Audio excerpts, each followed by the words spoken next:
High viewers, doctors kitchen and ব্লগসের আজকের পর্বে আপনাদের সবাইকে স্বাগত জানাচ্ছি। আপনাদের সাথে আছি আমি অধ্যাপক ডক্টর নাজনীন নাহার, ক্যান্সার রোগ নির্ণয় বিশেষজ্ঞ। বন্ধুরা, অনেক দিন থেকেই অনেক রিকোয়েস্ট আসছে আমার কাছে যে আমি যেন একটা রোস্টের রেসিপি দেখাই। আর ঈদ তো চলেই আসলো, রোজা শুরু হয়নি যদিও, কিন্তু ঈদ সামনে, তো আমি ভাবলাম যে রোস্টের রেসিপিটা একটু আগেই দেখিয়ে ফেলি।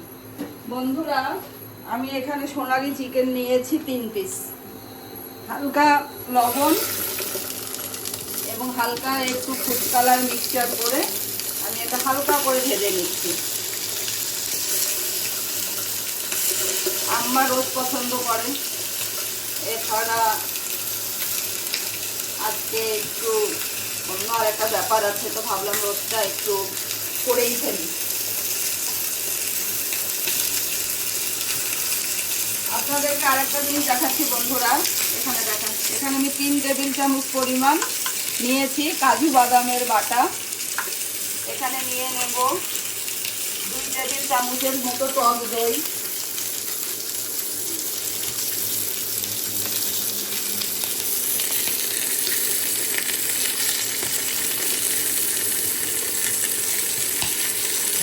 মরিচ টক যদি দেখলে আবার খারাপ হয়ে যায় না ভিডিও। এখানে নিয়ে নেব 1 টেবিল চামচ পরিমাণ ঘি এবং 1 চা চামচ পরিমাণ tomato ketchup, normal tomato ketchup. এখানে একটা মিক্সচার আমি বন্ধুরা করে রাখছি।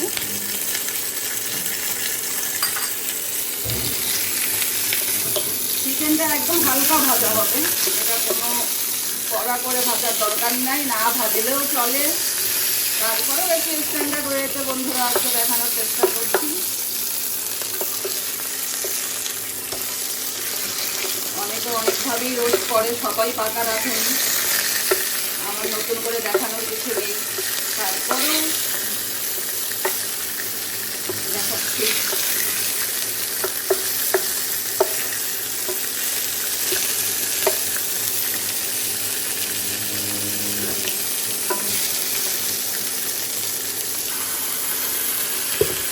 একদমই হালকা এপিট পিপিট করে 1 মিনিট হালকা ভাজা, বেশি ভাজলে শক্ত হয়ে যাবে। এটা হচ্ছে আমি সোনালি মুরগ নিয়েছি, দেশি মুরগ দিয়েও করতে পারেন, ব্রয়লার চিকেন দিয়েও আপনারা করতে পারেন, কোনো সমস্যা হবে না।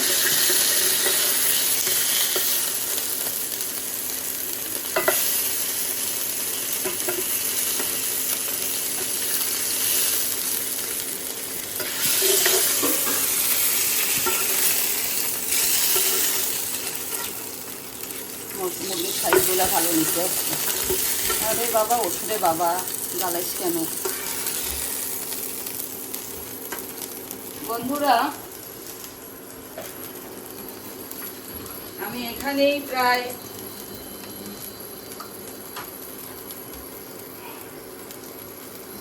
1 কাপ তেল নিয়ে নিলাম।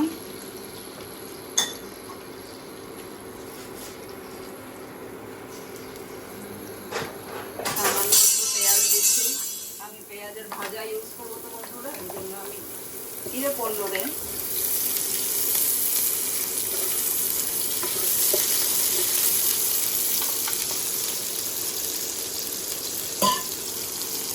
পেঁয়াজের ভাজা দিয়ে দেবো প্রায় 1 কাপ পেঁয়াজের বেরেস্তা।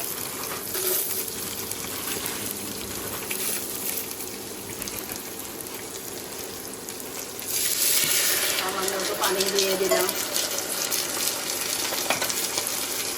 2টা তেজপাতা, 2টা ছোট এলাচ, 1 চামচ একদম উঁচু উঁচু করে লবণ। আর যে মিক্সচারটা আমি বানিয়েছিলাম আগে বন্ধুরা, ভালো করে একটু নেড়ে চেড়ে দিয়ে দিলাম।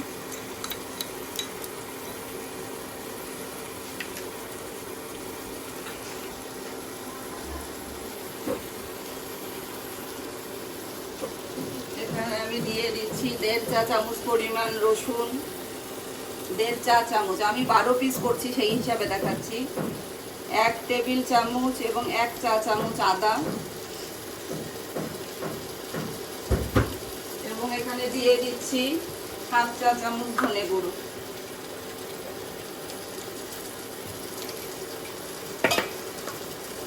মশলাটাকে একদম ভালোভাবে একটু কষিয়ে নিতে হবে।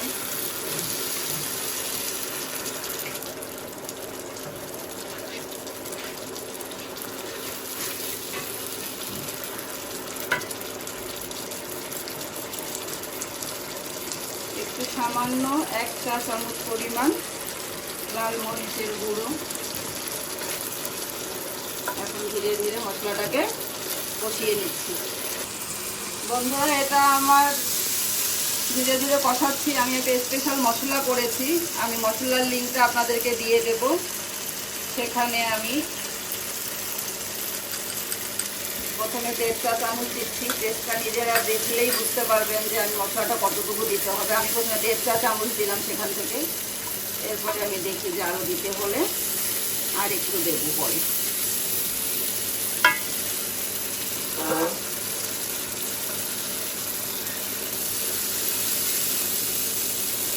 মশলাটার মধ্যে আছে দারচিনি, লবঙ্গ, সাদা গোলমরিচ, ছোট এলাচ, এরপরে আছে জয়ফল, জয়ত্রী। পরিমাণটা আমি ডিসক্রিপশনে দিয়ে দেবো আপনাদেরকে।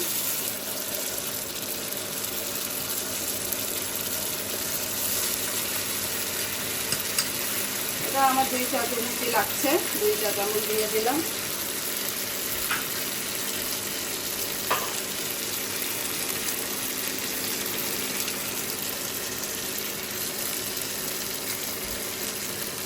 আমার পাতিলটা একটু চওড়া, বর্তওয়ালা পাতিল হলে ভালো হতো, ইন্ডাকশনের পাতিল তো।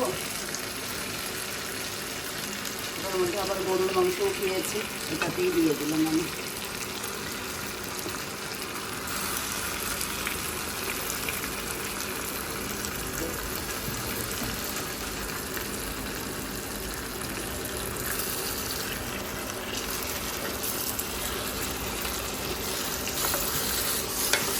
নাড়াচাড়া করে সামান্য একটু পানি দিয়ে ঢাকনা দিয়ে দেবো। পানি উঠবে অনেকটাই।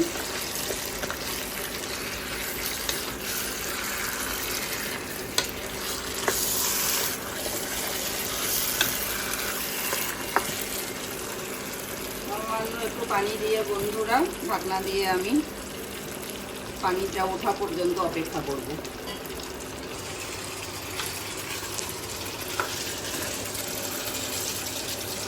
চুলটায় পাল্টায় দিচ্ছি বন্ধুরা, সিদ্ধ হতে বেশি সময় লাগবে।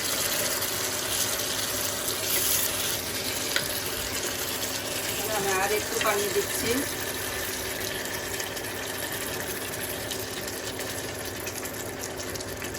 এবার আবার ঢাকনা দিয়ে কিছুক্ষণ জাল হবে।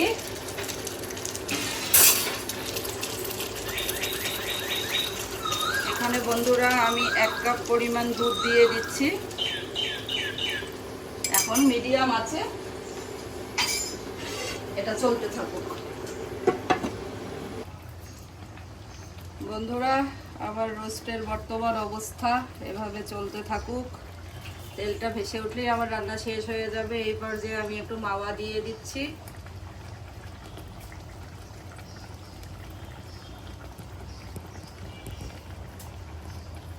নবীজন এই মাওয়াটুকু আবার ডিপে ঢুকায় রাখা, অত বেশি আর লাগবে না। আবার দিয়ে দিচ্ছি 1 টেবিল চামচ পরিমাণ ঘি। আমি তো ঘি প্রথমে 1 টেবিল চামচ দিয়েছিলাম, আর এখন 1 টেবিল চামচ দিলাম।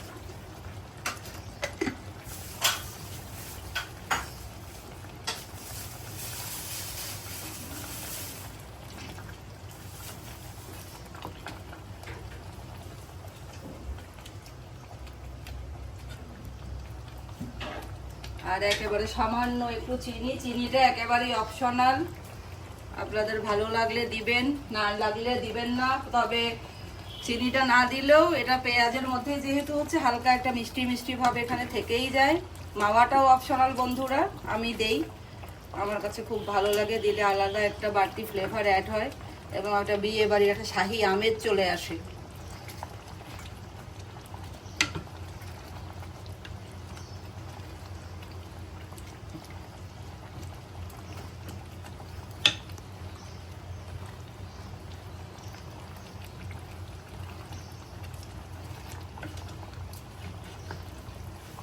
দেখি টেস্টটা করে।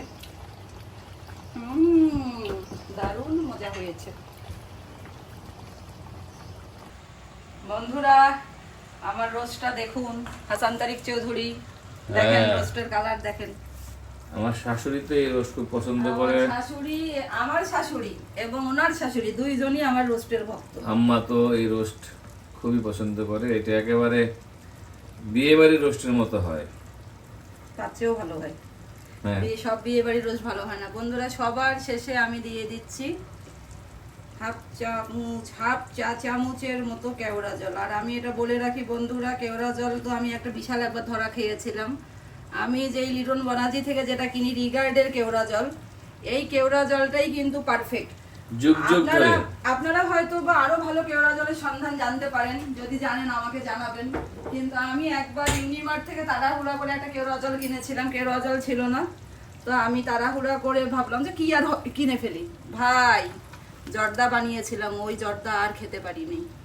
মেহমান ছিল, যে রাসেলদেরকে যে দাওয়াত দিলাম। রিগার্ড, তোমাকে আমি একটা কথা বলি শোনো, রিগার্ড কিন্তু অনেক পুরনো কোম্পানি। আমি আমার দাদিদের যুগে সেই সময় থেকে দাদিরা রিগার্ডের কেওড়া জল এবং গোলাপ জল ব্যবহার করে। রিগার্ড অনেক পুরনো কোম্পানি, ঐতিহ্যবাহী কোম্পানি বাংলাদেশের, হয়তো নামটা অনেকে ভুলে গেছে। রিগার্ড মানে রিগার্ড, যাই বল, এটা আমি রিগার্ডকে প্রমোট করছি না, আমি আমার স্মৃতি থেকে বলছি। কেমন দারুণ কালারটা দেখছেন? কালারটা না হলে কিন্তু ভালো লাগবে না, এটা আর একটু হবে। কি আদম চলবে রোস্ট? হ্যাঁ, সবাই চলবে। আদমের হাসিটা কিন্তু দারুণ, আদমের হাসিটা তো একটু রেকর্ড করা দরকার। আদমের কথার গলাও সুন্দর। এদিকে আয় আদম, এদিকে দাঁড়া, তোর হাসিটা একটু রেকর্ড করি। তাকা তাকা তাকা, এই যে আদমের হাসি, আরে আদম কি সুন্দর হাসি, সে তার খালাকে সবসময় হেল্প করে। তার গলাও সুন্দর, গলার ভয়েসটাও গলাও সুন্দর। একটু পেঁয়াজের বেরেস্তাটা দে তো, উপর দিয়ে দিয়ে এখন আমি এটা বন্ধ করে দিচ্ছি।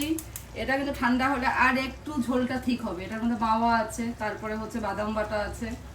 আর একেবারে মাখা মাখা করতে চাইলেও আপনারা করতে পারেন বন্ধুরা, আমার কোনো আপত্তি নাই। মাখা মাখাটা আমি এভাবে রাখছি এই কারণে যে এটা যখন আমরা খাবো তখন আর একবার যেহেতু গরম করবো, তখন বাকি ঝোলটা আমি আর একটু কমবে।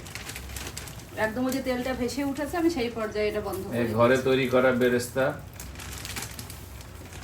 উপর দিয়ে একটু ছিটিয়ে দিলাম। অভিযানের অবদান এই বেরেস্তা। এর মধ্যে একটু কিশমিশও আপনারা চাইলে দিতে পারেন, কাঁচা মরিচ অনেকে দেয়, আমি দেই না, কারণ মানে বাচ্চাদেরই তো বেশি পছন্দ রোস্ট, তো বাচ্চারা যদি খায় তখন ঝালটা যাতে না লাগে। তো বন্ধুরা, আমার রেসিপিটি তো দেখলেন, অনেকেই অনেক দিন থেকে রোস্টের রিকোয়েস্ট করছিলেন। আমার ধারণা এই রোস্টটা মানে আমার অনেক জায়গায় আমি খেয়েছি, বাট আমার এই রোস্টটা মনে হয় যে খুবই একটা পারফেক্ট রেসিপি হয়। আপনারা ট্রাই করবেন, যদিও সবাই পাকা রাঁধুনি আমি জানি, তবুও এইভাবে একবার ট্রাই করে দেখবেন।